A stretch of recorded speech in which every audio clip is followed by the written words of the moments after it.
Hey everyone, Anne-Marie here, owner of the Soul Awakening Academy and creator of the Soul Awakening Method. So I just wanted to do a short video as I have just come back from an intense retreat called the Hoffman Process. The Hoffman Process is worldwide, so people watching this may have been on it and gone through the process themselves. If you have, I hope you enjoyed it as much as I did. Such a great experience. So many profound awakenings on that week that I've just spent with them. But one of the main things was kind of checking in with your spiritual self. It is a very spiritual process, and I didn't realize that, which I was really, really grateful for. And one of the things that got me really embodying more of, because I could have that time to myself, no phones, no distraction, no technology, to really be with my spiritual essence and to release any blocks around really fully embracing that spiritual side of me. Very, very interesting what came out for me. Anyway, one of the things I wanted to talk about on here was how this pandemic is affecting society and what might happen as a result as we move forward in the years to come. So a couple of things that it's allowing us to access or kind of remove from our life is the need for material things. People say, possibly that we're going to move into a moneyless society, and that may well be the case. We're already halfway there anyway. But I was just reflecting on what this may mean.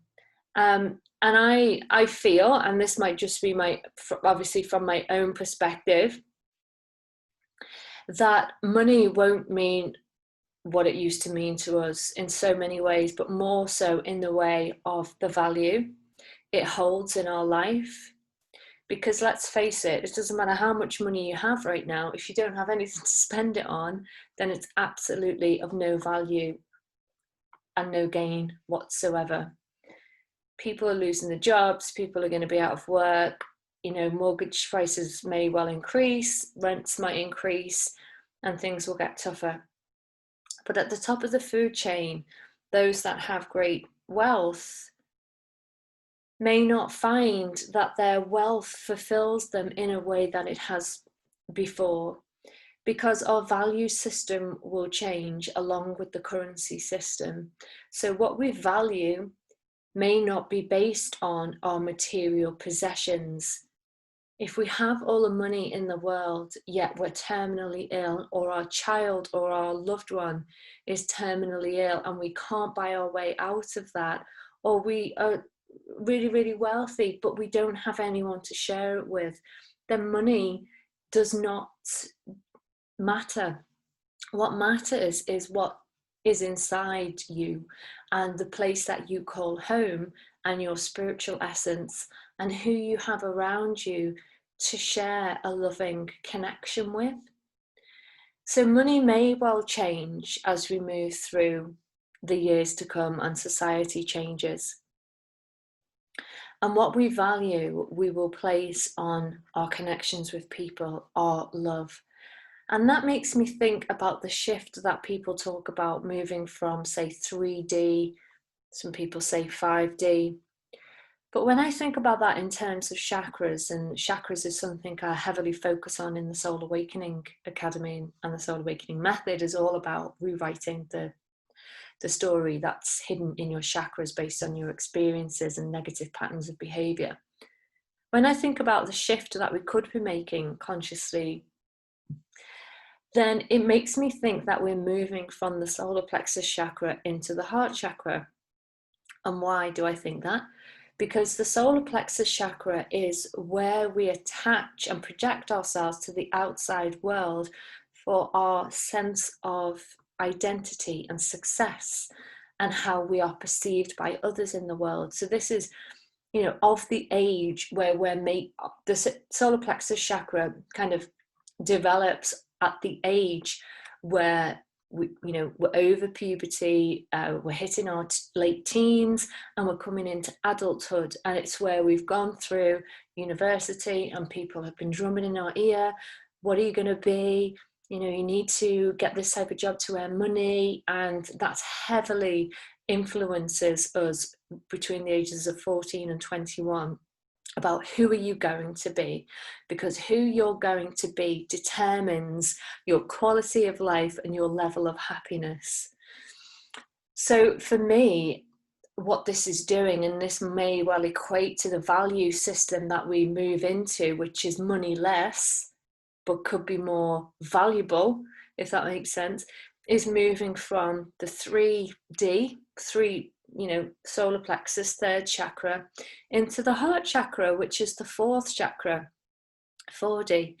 And the heart chakra is where we have to forgive, really forgive in a way that you can't possibly imagine is possible, because you could be perceiving forgiveness on a very surface level, conscious manner.